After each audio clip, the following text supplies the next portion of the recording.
Hello बच्चों, welcome back to a channel. Guys, आज हम लोग एमएचटी सीईटी का एक टॉपिक कवर करेंगे। वो कौन सा है? Introduction to polymer chemistry. ठीक है, पॉलीमर केमिस्ट्री स्टार्ट करेंगे बच्चों। यहाँ पे हम लोग पॉलीमर के बारे में, क्लासिफिकेशन ऑफ पॉलीमर के ऊपर ध्यान देना है दोस्तों। और उसके बाद फिर क्या, जो इंपॉर्टेंट पॉलीमर्स है, ओके, रबर हो गया, नाइलॉन 66, देन डेक्रॉन, डेक्रॉन को ही टेरिलीन कहते हैं दोस्तों। ठीक है, पॉलीथीन, पॉलीस्टाइरीन, ठीक है, all these polymers will going to see. ठीक है, उसके मोनोमर याद रखना है, उसके यूजेस याद रखना है, हमें मोनोमर के स्ट्रक्चरल फॉर्मूलेज याद रखने, नाम याद रखना, ये सारी चीजें यहाँ पे हमें बच्चों इंपॉर्टेंट है, तो वो ध्यान में रखना, राइट। ओके, तो फिर इंट्रोडक्शन टू पॉलीमर केमिस्ट्री। अब बच्चों पॉलीमर क्या है? पहला तो सवाल ये हो जाता है कि व्हाट इज पॉलीमर।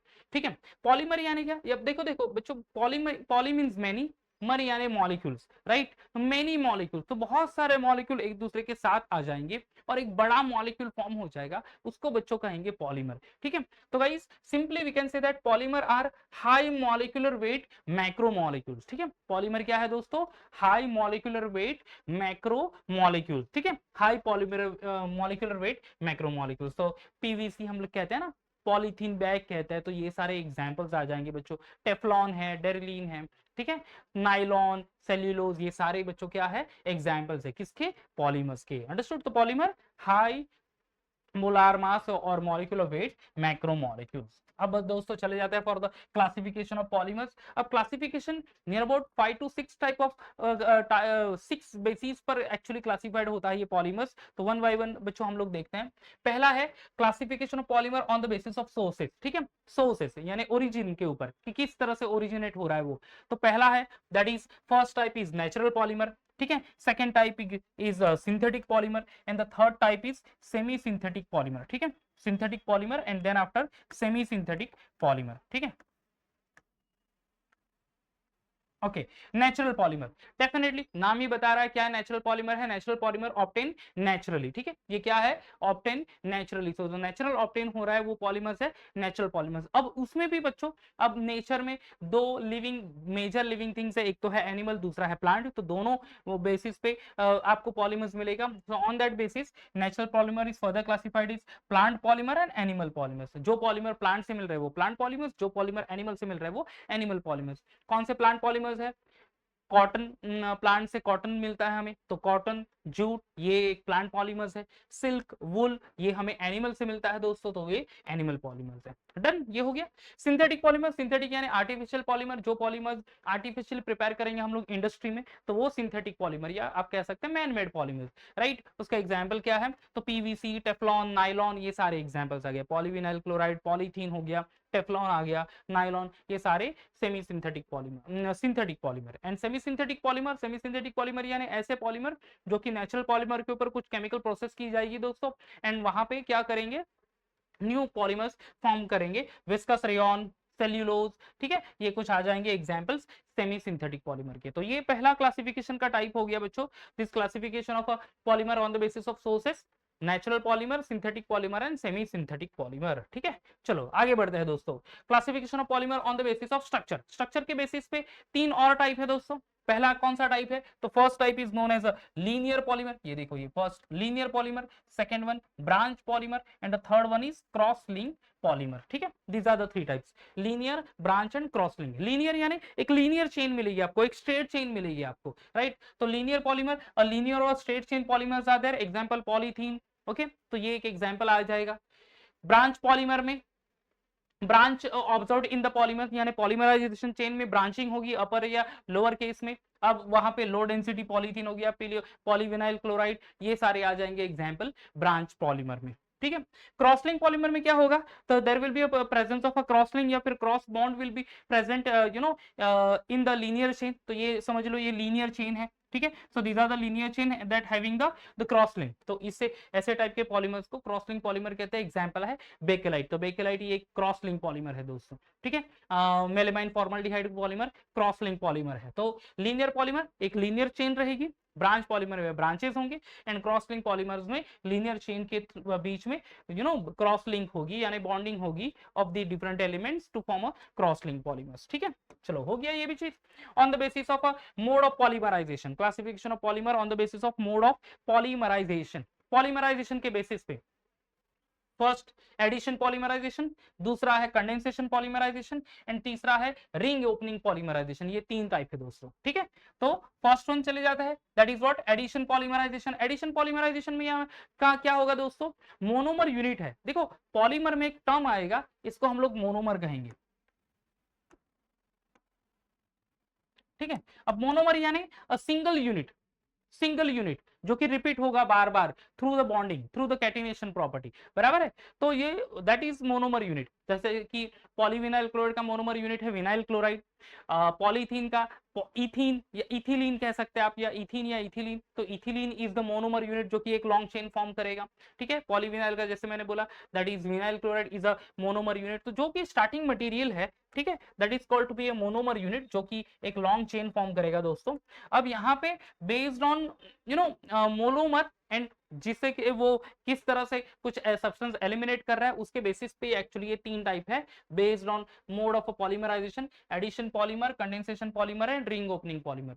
अब देखो एडिशन पॉलीमर में क्या होगा दोस्तों, ये मोनोमर यूनिट है समझो इथिलीन, ठीक है, n number of CH2 double bond CH2 that is ethylene, undergo polymerization, यहाँ पे पॉलीमराइजेशन होगा दोस्तों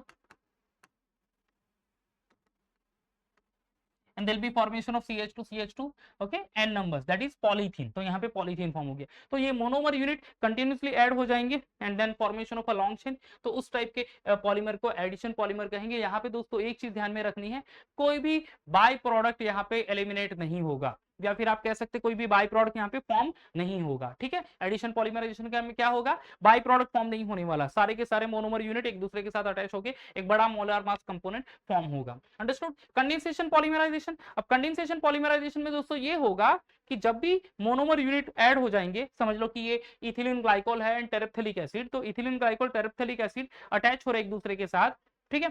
और अटैच कैसे हो रहे, through the elimination of water. आप देख सकते हैं यहाँ पे बाई प्रोडक्ट फॉर्म हो गया that is water, through the elimination of water. Actually this is the से एग्जाम्पल ऑफ डेक्रोन और टेरिलीन। टेरिलीन या फिर डेक्रोन है जो कि ये पॉलीमर है, किससे फॉर्म हो रहा है, इथिलीन ग्लाइकोल से and terephthalic acid. Monomer unit याद रखना दोस्तों, डेक्रोन के लिए जो मोनोमर यूनिट है इथिलीन ग्लाइकोल या फिर क्या है, टेरेप्थेलिक एसिड। और यहाँ पे बाय प्रोडक्ट देखो दोस्तों वाटर मॉलिक्यूल, यानी स्मॉलर मॉलिक्यूल जैसे कि वाटर हो गया, अमोनिया हो गया, या फिर से CO2, ऐसे मॉलिक्यूल एलिमिनेट होंगे। उस प्रोसेस को जब उस प्रोसेस में मतलब एलिमिनेशन ऑफ स्मॉलर मॉलिक्यूल होंगे वहां पे बच्चों, तब हम लोग कहेंगे कंडेंसेशन पॉलीमर। एडिशन पॉलीमर में मोनोमर यूनिट कंटिन्यूस ऐड हो जाएंगे, no any by product will form over there.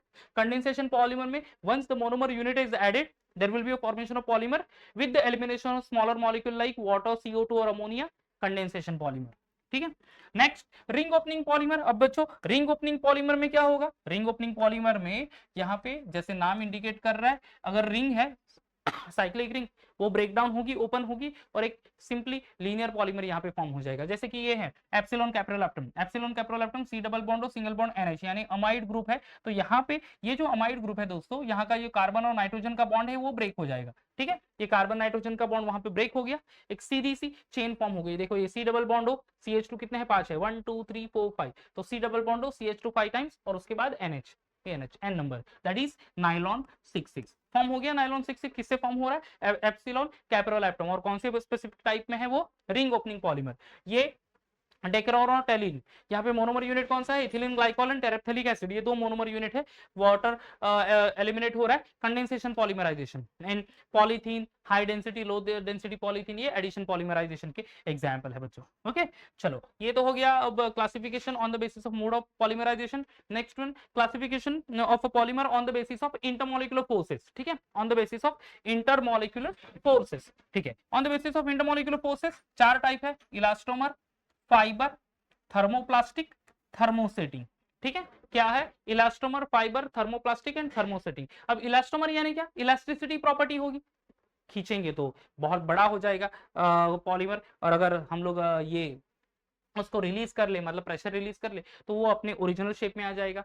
ठीक है, example rubber is one of the example of a elastic polymer और इलास्टोमर। ठीक है, फाइबर जहां पे थ्रेड लाइक पॉलीमर है, ये थ्रेड लाइक स्ट्रक्चर है, एक सिंपल फाइबर लाइक स्ट्रक्चर है। ठीक है, एग्जाम्पल कौन सा है, nylon 66 is the example of a fibre और the thread like polymers. Now next is thermoplastic. Thermoplastic में बच्चों एग्जाम्पल पीवीसी, पॉलीथीन, पॉलीथीन ये एग्जाम्पल है। थर्मोप्लास्टिक में क्या होगा, ऐसे पॉलीमर जब उसको हीट करेंगे तो वो सॉफ्ट हो जाएंगे।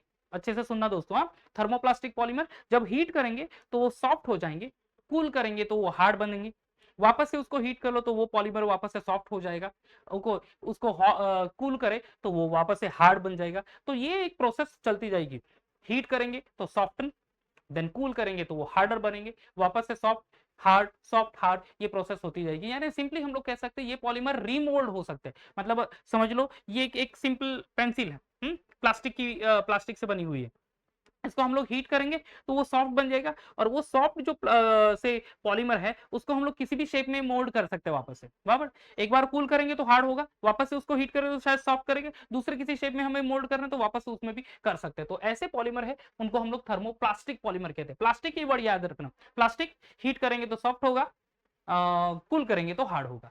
थर्मोसेटिंग पॉलीमर, थर्मोसेटिंग पॉलीमर में ऐसे पॉलीमर जहां पे मोनोमर यूनिट रिएक्ट होगा, शायद से हीट कर लेंगे तो पहले सॉफ्टन होगा, फिर उसको कूल करेंगे तो हार्ड हो जाएगा, बट एक बार वो हार्ड हो गया वापस से कूल करेंगे तो वो सॉफ्ट होगा नहीं। ठीक है, ध्यान से सुनना दोस्तों, थर्मोसेटिंग पॉलीमर एक बार हार्ड हो गया, देन आफ्टर कूलिंग तो वापस उसको हीट करेंगे तो it won't become a softer. ठीक है, तो वो रीमोल्ड नहीं हो सकता है, जैसे कि एग्जांपल बेकेलाइट है दोस्तों। तो ये on the basis of molecular forces चार टाइप है, इलास्टोमर, फाइबर, थर्मोसेटिंग, थर्मोप्लास्टिक। जैसे इलास्टोमर थोड़ी सी वीक बॉन्ड है तो हम लोग अगर उसको खींचे तो शायद वो बड़ा शेप बन जाएगा उसका, या फिर शेप डिस्टर्ब होगा, प्रेशर रिलीज कर ले तो शायद वो वापस से अपनी ओरिजिनल शेप में आ जाएगा। ठीक है, on the basis of different monomer, different monomer पे बच्चों दो टाइप है, एक is one is homopolymer and second one is copolymer. Homopolymer यानी क्या दोस्तों, जहां पे सेम मोनोमर यूनिट से पॉलीमर फॉर्म होने वाला। ठीक है, homopolymer same monomer unit, and copolymer different monomer unit. तो पीवीसी एक होमोपॉलीमर है, पॉलीथीन होमोपॉलीमर है, पॉलीस्टाइरीन होमोपॉलीमर है। ठीक है, डेक्रॉन, नाइलॉन 6 ये कुछ एग्जाम्पल है जो कि कोपॉलीमर है, जो कि डिफरेंट मोनोमर यूनिट से फॉर्म होते हैं दोस्तों। Okay, on the basis of biodegradability, biodegradability के बेसिस पे दो type, biodegradable polymer and degradable polymer. Non biodegradable, actually biodegradable polymer कौन कौन सा है, जो ऐसे पॉलीमर जो कि माइक्रोब्स अफेक्ट करते हैं उसके ऊपर। ठीक है, so the microbe will be going to affect over that, right, और वो डेफिनेटली डिकम्पोज हो जाएंगे। PHBV polymer is one of the और biodegradable polymer. Nylon 2 nylon 6 polymer भी एग्जाम्पल बच्चों, एग्जाम्पल है बायोडिग्रेडेबल पॉलीमर का। ठीक है, यहाँ पे ऐड कर लेता हूं मैं, चलो, nylon 2 nylon 6 is one more example of this one biodegradable polymer. non biodegradable polymer affect नहीं करेंगे माइक्रोब्स, यानी कोई डिकम्पोज नहीं होगा। प्लास्टिक, पीवीसी, डेक्रॉन, टेफलॉन, ठीक है, then polyvinyl chloride, then polystyrene, ये सारे एग्जाम्पल्स बच्चों क्या है, that is non biodegradable polymer, right. Okay, चलो, तो ये हो गया क्लासिफिकेशन। देखो, on the basis of biodegradability, on the basis of different monomer unit, on the basis of intermolecular forces, on the basis of polymerization, mode of polymerization, and on the basis of structure, on the basis of sources. तो 1 2 ये हो गया 3 type, ये 4th, ये 5th and ये 6th। तो 6 different basis पे ये पॉलीमर क्लासिफाई होते हैं दोस्तों। चलो आगे बढ़ते हैं फिर। Now will go for the important polymers, some of the important polymers. One of the important polymer is rubber.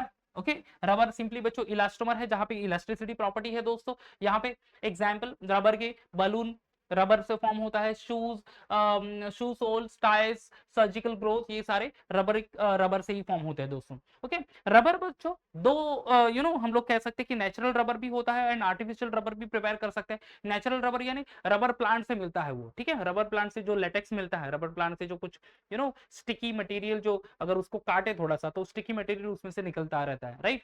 तो वो बच्चों लेटेक्स कहते हैं उसको, वो नेचुरल रबर है। नेचुरल रबर थोड़ी सी उसकी टेंसाइल स्ट्रेंथ कम होती है, थर्मल स्टेबिलिटी भी ज्यादा होती नहीं दोस्तों, ठीक है, बट इलास्टिसिटी प्रॉपर्टी तो है, ठीक है। Natural rubber, monomer of natural rubber is isoprene unit, ठीक है बच्चों, ये ध्यान में याद रखना, ये सारे वर्ड बहुत बहुत इंपॉर्टेंट है। मोनोमर कौन सा है यहाँ पे, आइसोप्रीन यूनिट। आइसोप्रीन यूनिट का आईयूपीएसी नेम क्या है, 2 मिथाइल 1,3 ब्यूटाडाइन, क्या है 2 मिथाइल 1,3 ब्यूटाडाइन। तो ये देखो ये structure CH2 double bond C, CH3 CH double bond CH2 1 2 3 4, second position पे ये CH3 ग्रुप से 2 methyl 1,3 butadiene, that is isoprene unit which present in a natural rubber, right?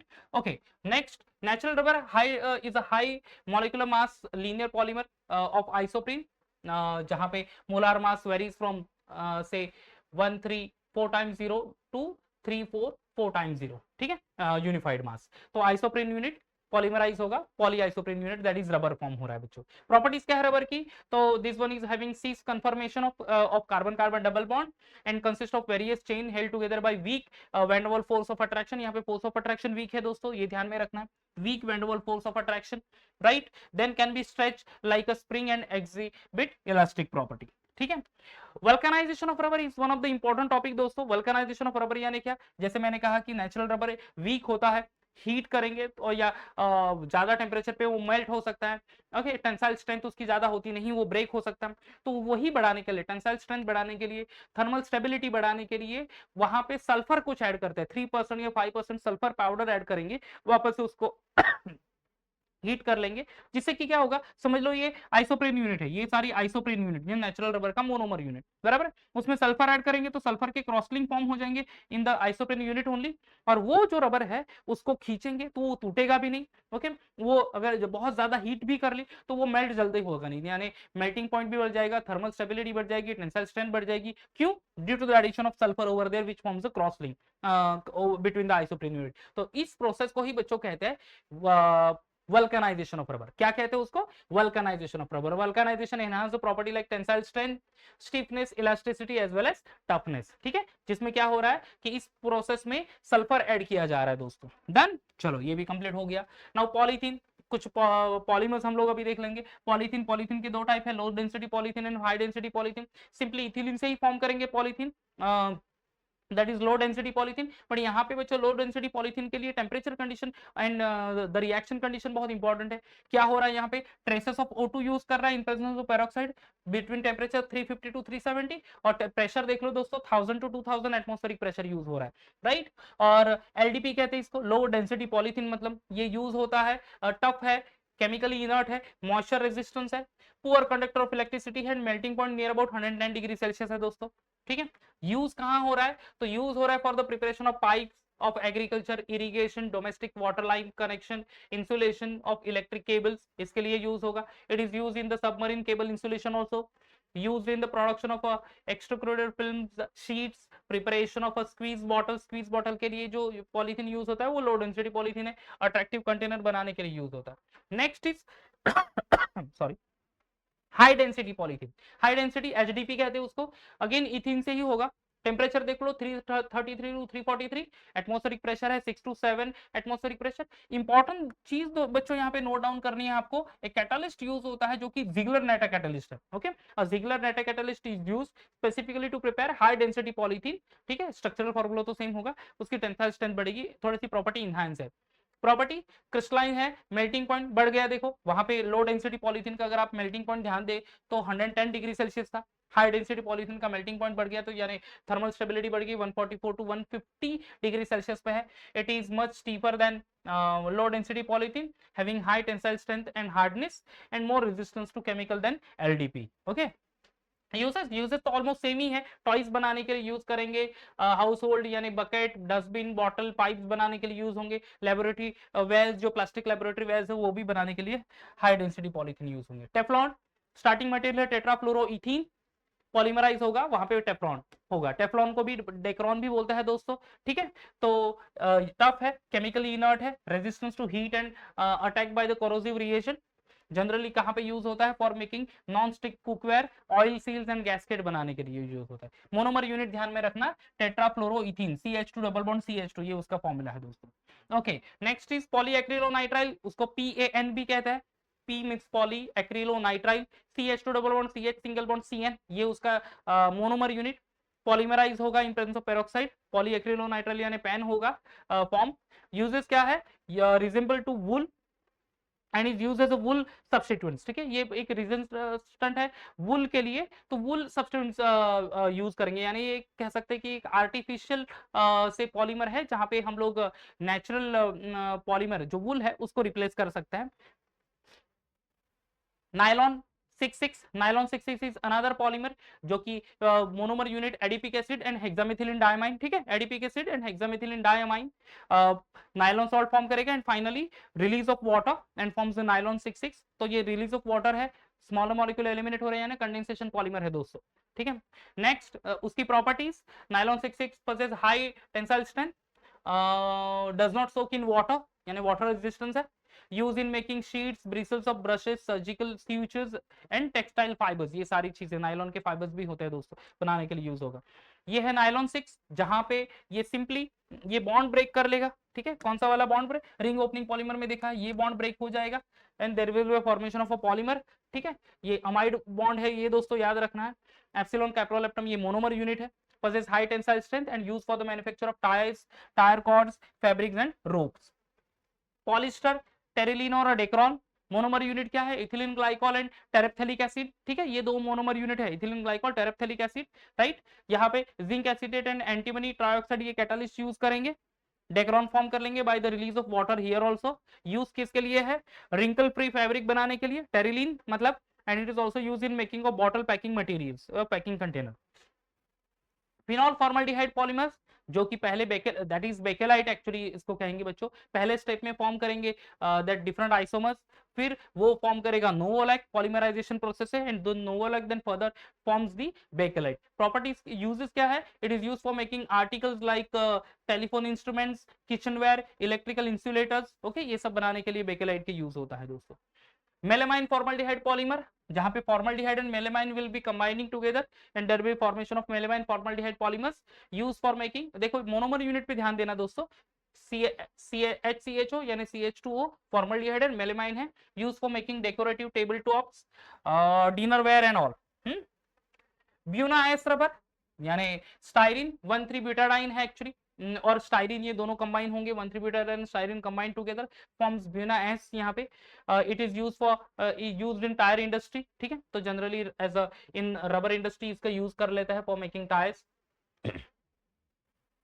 Neoprene, one more, isoprene neoprene दोनों अलग है। Isoprene में यहाँ पे CH3 group है सेकंड पोजीशन पे, नियोप्रीन क्लोरोप्रीन है actually, chloroprene turns into the neoprene, तो क्लोरोप्रीन में CH2 double bond C single bond Cl, CH double bond CH2 और उसका कंटीन्यूअस चेन बनेगा, तो उसको बोलते हैं neoprene, that is one more polymer.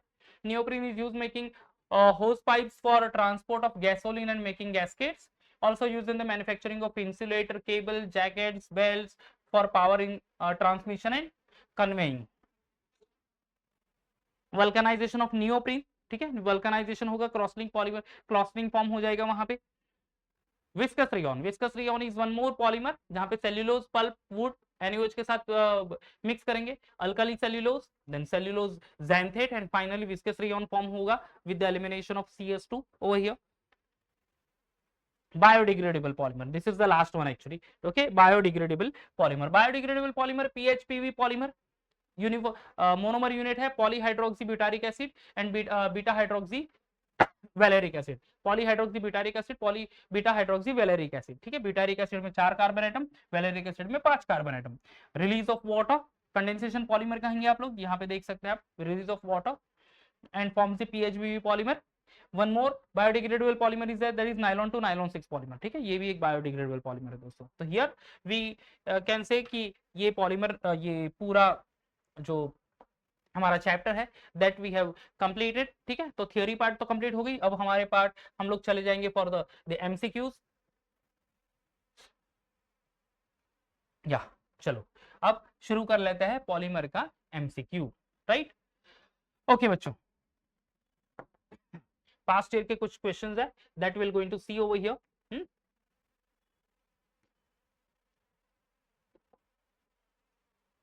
हाँ जी, okay then see here the first one, which one is classified as condensation polymer? Condensation polymer smaller molecule निकलना चाहिए, ठीक है। Neoprene, Dacron, neoprene, Teflon, acrylonitrile. अगर आप देख लो तो डेक्रॉन इज टेरिलिन, टेरिलिन में वाटर निकलता है, ठीक है। नियोप्रीन में कुछ अब भी जस्ट हमने पढ़ा, नियोप्रीन, नियोप्रीन में you know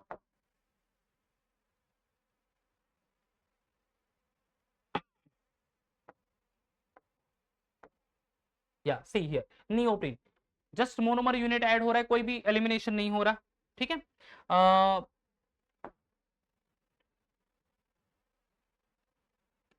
not even Teflon as well as acrylonitrile, poly acrylonitrile है ये, एंड देन टेफ्लॉन, ओके। तो वहां पे भी नहीं है, तो फिर हमारा करेक्ट आंसर जो हुआ दोस्तों, ये करेक्ट आंसर है यहाँ पे Dacron. Dacron is the say polymer which is called to be a condensation polymer. तो दोस्तों क्या एग्जैक्टली प्रोसेस हो रही है, मोनोमर यूनिट क्या है, रिएक्शन तो याद रखना नहीं है, बट उसका मोनोमर यूनिट क्या है, स्मॉलर मॉलिक्यूल निकल रहा है क्या, कौन से बेसिस पे वो क्लासिफाई हो रहा है, and all things are very much important, ठीक है। चलो, दिस इज थर्मोप्लास्टिक, ठीक है, वो भी एक ध्यान में रखना, थर्मोप्लास्टिक है। थर्मोप्लास्टिक मतलब बच्चों क्या चेंज होगा, रिमोल्ड होगा, राइट। पीवीसी रिमोल्ड होता है ना, PVC plastic. Bakelite, melamine, protein, ये तो कोई रिमोल्ड नहीं होगा, पीवीसी रिमोल्ड होगा, यानी थर्मोप्लास्टिक पॉलीमर है दोस्तों। तो ये प्रॉपर्टीज याद रखने में बार बार बोल रहा हूँ कि प्रॉपर्टीज याद रखो, उसके एग्जांपल्स याद रखो। तो थर्मोप्लास्टिक पॉलीमर इज पीवीसी, और here the example is given, ठीक है। Which polymer among the following polymer does not soften on heating? ठीक है, चलो, तो थर्मोपॉलीमर, थर्मोप्लास्टिक था अभी, अभी थर्मोसेटिंग पॉलीमर है। डज नॉट सॉफ्टन, ठीक है, does not soften on heating. Bakelite है, पॉलीथीन, पॉलीथीन को तो हम लोग हीट, प्लास्टिक को तो हीट करेंगे, आपको पता ही है वो। पॉलीस्टाइरिन भी वही है, ठीक है। पीवीसी को हीट करेंगे तो हो जाएगा। बेकेलाइट को नहीं होगा बच्चों, bakelite is a polymer which is thermosetting polymer. Thermosetting polymer का एग्जांपल बेकेलाइट है, तो does not soften on heating, यानी थर्मोसेटिंग पॉलीमर है, दैट इज बेकेलाइट, ठीक है।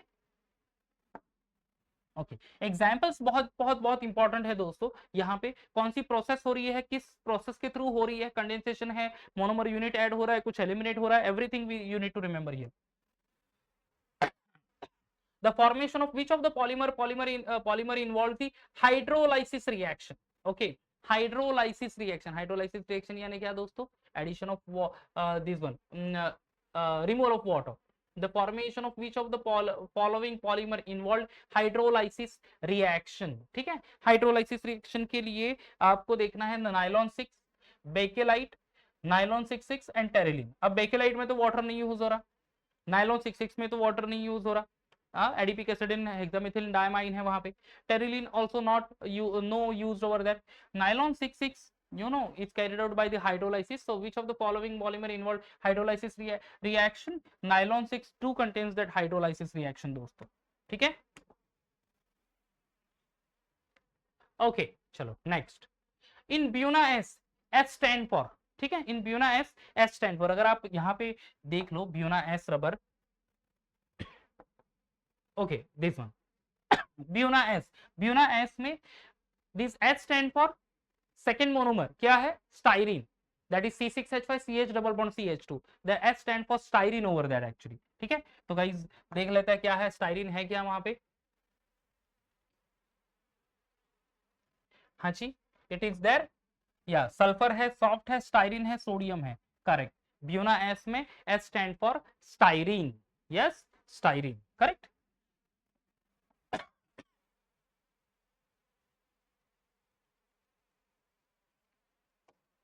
ये देखो बच्चों, which of the monomer is neoprene in the following? Which is the monomer of neoprene? ठीक है, नियोप्रीन का मोनोमर यूनिट हमें ढूंढना है। मोनोमर का नियोप्रीन यूनिट अगर आप देख लो तो क्लोरोप्रीन है, ठीक है, क्या है, क्लोरोप्रीन।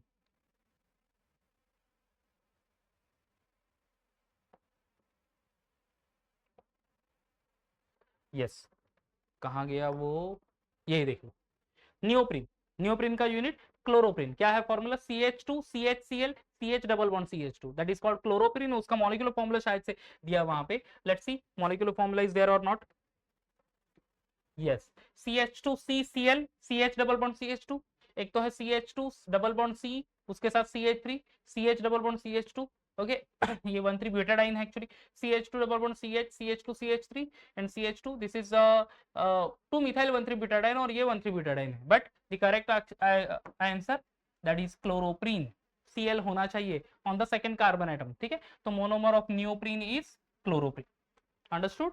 ओके ये आसान लगता है दोस्तों, बट आपको ध्यान में रखना है कि ये सारी चीजें, मोनोमर कौन सा यूज हुआ and all the things are very much important, उसके एग्जांपल्स, उसकी प्रोसेस, ये सारी चीजें यूज हम लोग ध्यान में देंगे तो हो जाएगा ये पॉलीमर। आधा घंटा 40 मिनट देंगे तो शायद से वो सारा कंटेंट आपका रेडी हो जाएगा, और उसके बेसिस पर आप आसानी से उसका आंसर लिख सकते हो, ठीक है।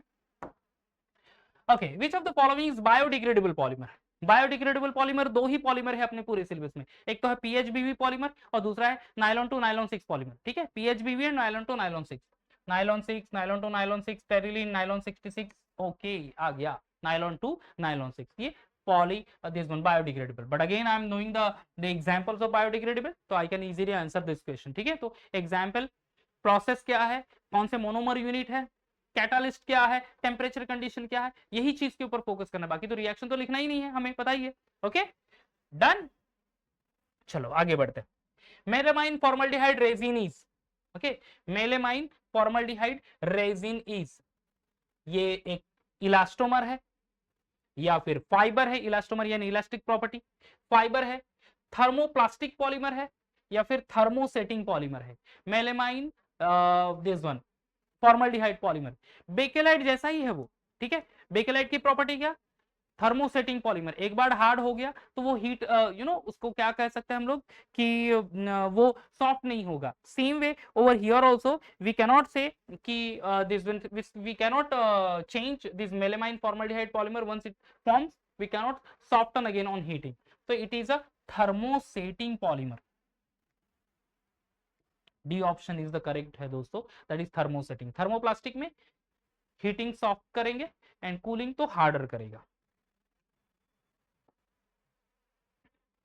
The weakest intermolecular force are present in, weakest intermolecular force, ठीक है, weakest intermolecular forces। तो weakest intermolecular force जो है बच्चों देखो, थर्मोप्लास्टिक जहां पे एक बॉन्ड होगा, थर्मोसेटिंग में भी है तो स्ट्रॉन्ग बॉन्ड है शायद इसीलिए वो कूल वगैरह नहीं होता, फाइबर्स एंड इलास्टोमर्स, ठीक है। अब देखो बच्चों, इलास्टोमर्स आर दी फाइबर से पॉलीमर, हम लोग उसको स्ट्रेच भी कर सकते हैं, उसको नॉर्मल पोजीशन पे भी लेके आ सकते हैं, राइट, यानी बॉन्ड वहां पे वीक है, इलास्टिसिटी प्रॉपर्टी कैरी करता है ना, इसका मतलब क्या है दोस्तों, बॉन्ड है वो वीक बॉन्ड है, understood, and that's why elastomers are the polymer which do have a weakest intermolecular forces, ठीक है, weakest intermolecular forces।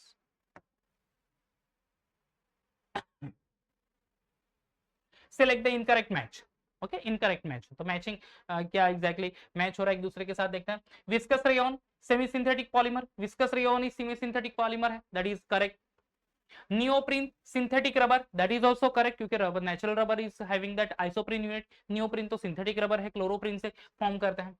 Dacron synthetic fiber, decron is a synthetic fiber, that is also correct actually। cellulose nitrate is a natural polymer, cellulose nitrate is not a natural polymer but it is a semi synthetic polymer, तो incorrect match, cellulose nitrate natural polymer, it is not the correct one, understood, semi synthetic है वो, okay. Viscous rayon जैसे ही वैसे भी cellulose nitrate भी semi synthetic है दोस्तों, तो करेक्ट मैच। देखो एग्जांपल के बेसिस पे था, types of semi synthetic, synthetic fibre, natural polymer, okay, और natural polymer, synthetic polymer, semi synthetic rubber या पॉलीमर, उसके बेसिस पे ये आपको एग्जांपल याद रखना था, फॉर्मूलेज याद रखना था दोस्तों। which of the following contain nitrogen, ओहो, which of the following contain nitrogen atom, nitrogen Teflon में है, नायलॉन 6 टेरिलीन में है, पीवीसी पॉलीविनाइल क्लोराइड में तो है नहीं, टेरिलीन यानी डेक्रोन, ठीक है। दूसरा है नायलॉन 6, शायद से नायलॉन 6 में अमाइड है, you can see over here. चलो एक एक एग्जांपल देख लेते हैं। मेलेमाइन, ये पॉलिस्टर डेक्रोन, देखो इसमें नाइट्रोजन है क्या, कहीं पे नाइट्रोजन नहीं है बच्चों, ये नाइट्रोजन नहीं है, एन नंबर्स है, ठीक है। तो मोनोमर यूनिट तो इथिलीन ग्लाइकोल है, टेरेप्थेलिक एसिड है। फिर नायलॉन 6, नायलॉन 6 में आप देख सकते हैं नाइट्रोजन है, ये देख लो, ये नाइट्रोजन है प्रेजेंट, कहां पे, मोनोमर यूनिट में। और दूसरा एग्जांपल कौन सा था, पॉली नायलॉन 66, तो उसमें भी नहीं है। Even PAN polyacrylonitrile CH2 double bond CHCN है, ये साइनाइड ग्रुप है, ठीक है, सिंपल नाइट्रोजन नहीं है। तो गाइस यहां पे हमारे पास ऑप्शन जो है, और पीवीसी भी था शायद से ना, पॉलीएक्रिलोनाइट्राइल तो था ही नहीं एक्चुअली, हाँ टेफ्लॉन इज देयर, हाँ। तो या हमारे पास तो हमारा correct option nylon containing nitrogen over there. Correct statement for the thermoplastic polymer, thermoplastic, हाँ correct statement for the thermoplastic polymer, ठीक है। थर्मोप्लास्टिक पॉलीमर हीट करेंगे तो कूल होगा, कूल करेंगे हीट करेंगे तो सॉफ्ट होगा, कूल करेंगे तो hard.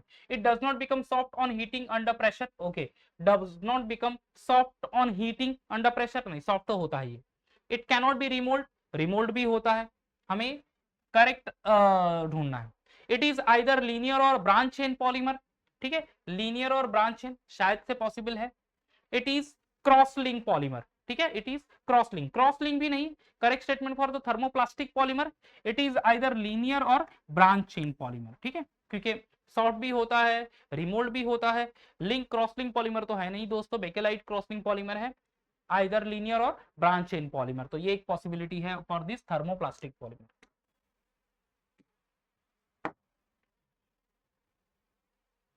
Yes, Ziegler-Natta catalyst used to prepare, Ziegler-Natta catalyst कौन सा, low density and high density polythene में ये होता था, राइट, लो डेंसिटी पॉलीथीन में तो नहीं है, हाई डेंसिटी पॉलीथीन यानी HDP के लिए है। देखो Ziegler-Natta catalyst कहाँ पे, हाई डेंसिटी पॉलीथीन में, लो डेंसिटी में नहीं, टेफ्लॉन नायलॉन 6 में तो है ही नहीं। एंड दोस्तों natural rubber has, natural rubber, okay, natural rubber has alternate cis and trans configuration, alternate cis and trans configuration, cis यानी कार्बन कार्बन डबल बॉन्ड में आइडेंटिकल ग्रुप सेम साइड में होंगे तो cis, अपोजिट साइड में होंगे तो trans. Random cis and trans configuration है, all cis configuration है, एंड ऑल ट्रांस configuration। अगर आप देख लो the structure of a natural rubber that is isoprene unit, so all cis conformation है वहां पे, कार्बन कार्बन डबल बॉन्ड पे क्या होगा, identical group present हो गए in all these monomer units, so the all cis conformation is the correct option, ठीक है। तो guys natural rubber, isoprene unit, all cis conformation है दोस्तों, ठीक है। सो आई थिंक सो हमारे ये PYQs भी यहाँ पे खत्म हो गए। सो होपफुली गाइस ये सारे आपको हेल्प करेगा। देखो पॉलीमर बहुत आसान है, पर आपको प्रोसेस याद रखनी है, उसके कैटलिस्ट याद रखना है, टेम्परेचर कंडीशन याद रखनी है, मोनोमर यूनिट के नाम, उनके स्ट्रक्चर फॉर्मूला भी कभी कभार पूछेंगे, जैसे कि नियोप्रीन के लिए क्लोरोप्रीन का पूछ लिया था तो वैसे पूछ लेंगे गाइस, तो वो भी ध्यान में रखना है, अंडरस्टूड, ठीक है। उसके कुछ यूजेस भी याद रख लो, that will be also helping us to write the answer. तो गाइस ये बहुत सारी चीजें इंपॉर्टेंट है दोस्तों, बहुत आसान चैप्टर है, होपफुली ये आपको समझ में आया होगा, और आप थोड़ा सा और प्रैक्टिस कर लेना तो और अच्छे से समझ में आएगा। नेक्स्ट वीडियो में गाइस एक और चैप्टर के साथ हम लोग आएंगे, तब तक bye bye and take care.